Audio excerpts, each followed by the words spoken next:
Yo, what's going on, Skylers? So we have just a few weeks left of our trigonometry units.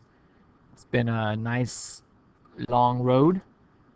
So you're gonna start crying because we'll be pulling away from trig and going into some other math fields.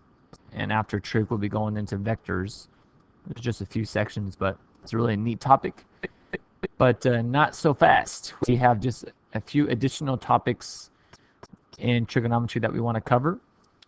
And so first of all, we have a triangle, and normally we've been dealing with right triangles. That's predominantly what we've been dealing with, but now what we're going to do is that we're going to be learning about what we call the law of sines. And it's powerful because the law of sines is going to allow us to solve for missing sides or missing angles in what we call an oblique triangle. So an oblique triangle is just a triangle that has three sides that are not the same. Okay? And also the angles ABC, one of them can be obtuse, meaning it could be bigger than 90 degrees, because this triangle right here happens to be an acute triangle, but we could also have an obtuse triangle and this be true. So here are the four cases that we're going to be talking about here. I'm going to be talking about what happens when we have two angles in any side. So angle, side. And then the other case, if you have angle, side, angle. So we're going to actually be covering the first part in the first four videos. And then what happens if you have two sides and an angle opposite of one of them, side, angle. What happens if you only have three sides and two sides and they're included angle, side. So in these next two sections, we're going to cover all, I guess you could say, 5 of these cases. And it's really, really neat. So what I need you to do is to go ahead and pause the video, and you're going to be copying this down right here. And this is what the law of sines is. What it is it's two triangles here. One is acute and one is obtuse right here. And look at this really neat relationship. The side A, the lowercase a, is proportionate, or actually say a lowercase a over divided by the sine of a is equal to, or is proportionate to, b, or lowercase b, and then opposite of lowercase b is the capital B, or our angle. That's going to be our angle down here. And that's also proportionate to c, right here, c over angle c. And so that right there, my friends, is what we call the law of sines. And it's used to find any of the three sides or the three angles in either an acute or an obtuse triangle. Let's go ahead and have this entire diagram written down. And just to show you down here, the law of sines can also be written in reciprocal form. I mean, you can do the sine of the angle over the opposite side equals the sine of the angle over the opposite side, and so forth. Okay, well, let's actually see how this works then in an example. So here we have a triangle, and we want to use the law of sines to solve the triangle. And if two solutions exist, find both. And I'm going to show you what the two solution case looks like in example number 2. All right. So check this out. This is pretty neat stuff here. So say if I first want to find, I don't know, let's just say B.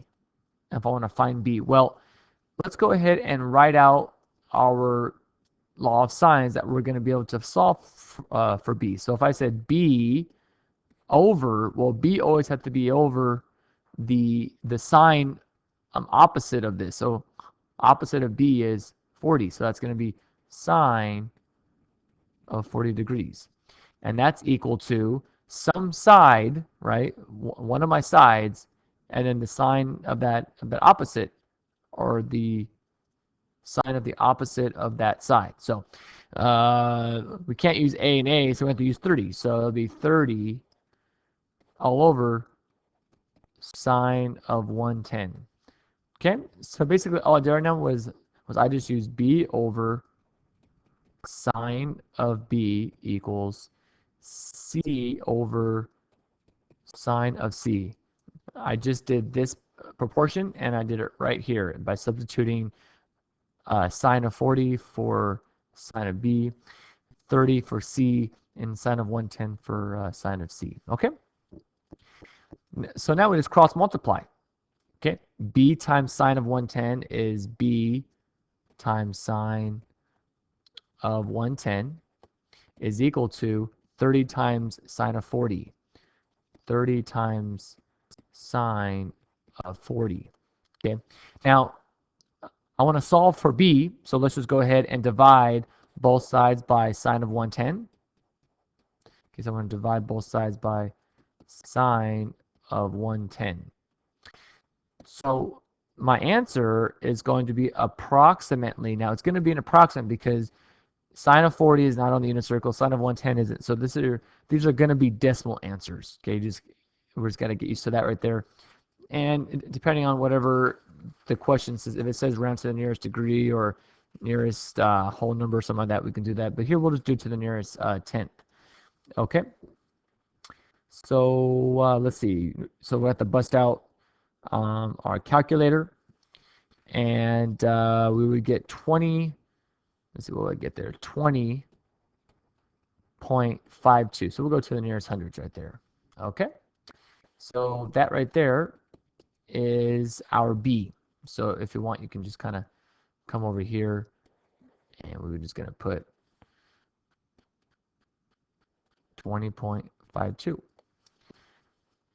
Now, it isn't specifically saying the problem, find A, find B, and all that, but basically when it says use law of sines to solve a triangle, it means solve all three sides and find all three angles. So we have two sides. Now we're missing one more side. Okay. Well, can't we find this angle right here? Because three angles in a triangle. So I can say that this angle right here, and I guess that's going to be 180 minus 110 plus 40 degrees. Okay, and that's going to give us 30 degrees. Okay, so right here I'm just going to put a 30. So if we want to solve for side A, then I can do another, or I'm going to use law of sines again. I'm going to do A over sine of A equals, now watch this now.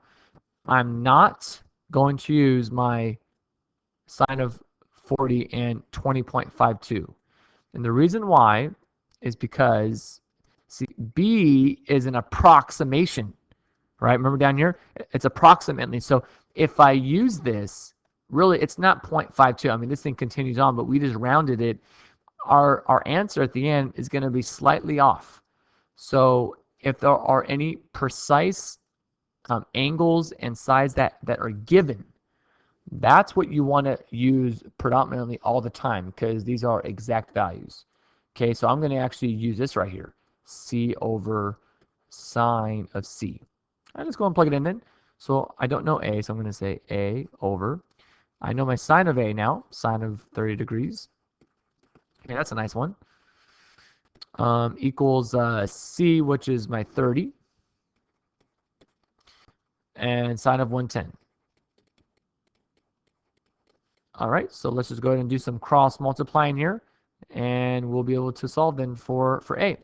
So A times sine of 110 is A times sine of 110 equals sine of 30 times 30. So I'll just go 30 times sine of 30. And I know I can put that at half, but we'll do that at the very end. And then I'm going to divide both sides by sine of 110. So A is approximately 30 times sine of 30 degrees all over sine of 110. Okay, so I want you to notice this is that I should actually put an equal sign right here. So this right here is the precise answer right here. But we're going to give its approximate answer now by putting this in the calculator. Okay, so just notice the difference. This is an exact answer of what A is. But then once we put this in our calculator, we're going to be rounding. and we're going to find an approximate answer. And that would become 15.96. Okay, and that concludes our first example of super awesome gnarly law signs.